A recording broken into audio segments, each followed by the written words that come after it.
Thank you, Bethany, and thank you for everyone being here on short notice. So for over 60 years, NASA has set the standard for safety and security in crewed space flight.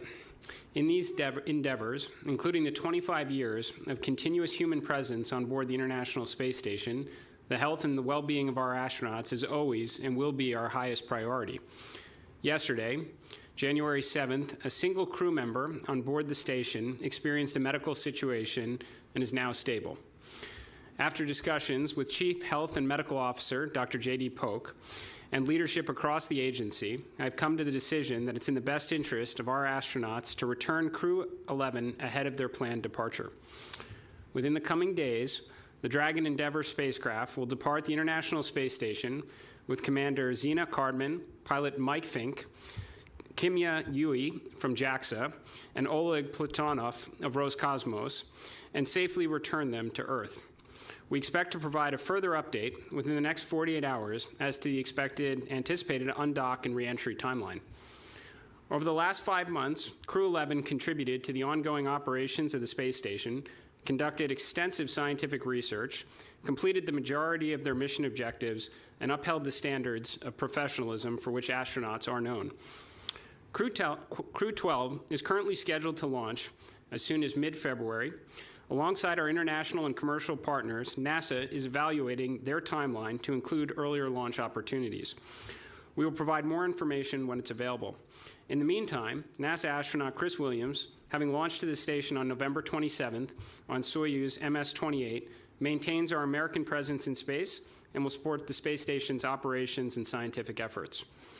NASA astronauts and our teams in mission control and our professionals who train for every possible scenario at every step of the mission, including moments just like this.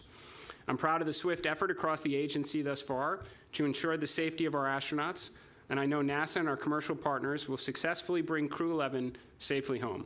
And with that, I'll turn it over to Associate Administrator Amit Kshatriya. Good evening. Thank you, sir. I'll be brief. We'll get to Dr. Polk as soon as we can, but I'll just add a few comments. In every discussion over the last 24 hours as we've assessed the situation, crew safety has always remained our highest priority, and as it always is across the agency. We never take shortcuts. We never compromise when it comes to protecting our astronauts.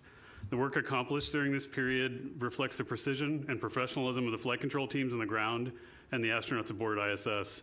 Our crews are extensively trained, as the administrator mentioned, to manage unexpected medical situations and other off-nominal events, including onboard training, which we conduct regularly for these situations. Yesterday was a textbook example of that training in action. Once the situation on the station stabilized, careful deliberations led us to the decision to return Crew 11, as the administrator mentioned, while ensuring minimal operational impact to ongoing work aboard ISS. Operating ISS is a complicated task and has been for the past 25 years with crews on board. The safe operation of the station and the protection of the crew, who are the stewards of station operations, is the hallmark of flight operations and what we are reminded of every day of the unforgiving nature of human space flight. With that, I'd like to hand over to Dr. Polk. Thanks, Amit. First, probably goes without saying, but I'll still reiterate as a physician that I'm not going to speak about any particular astronaut or any particular specific diagnoses. I'd ask that we still respect the privacy of the astronaut. As administrator mentioned earlier, the astronaut is absolutely stable, so I have to reiterate that again.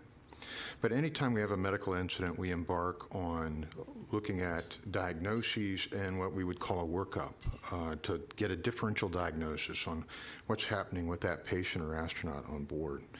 And as many of you know, we have a very robust suite of medical hardware on board the International Space Station, but we don't have the complete amount of hardware that I would have in the emergency department, for example, to complete a workup of a patient. And in this particular incident, that the medical incident was sufficient enough that we were concerned about the astronaut, that we would like to complete that workup. And the best way to complete that workup is on the ground, where we have the full suite of medical testing hardware.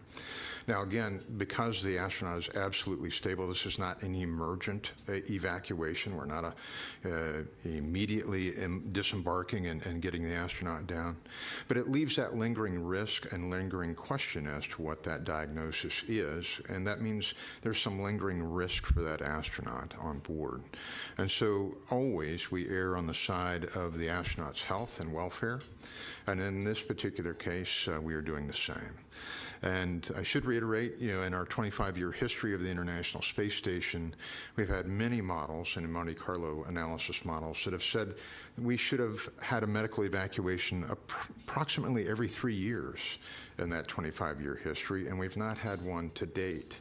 And even in this case, we're erring on the side of caution. Again, it's not an emergent evacuation, but we are erring on the side of caution for the crew member and in their best interest and in their best medical welfare.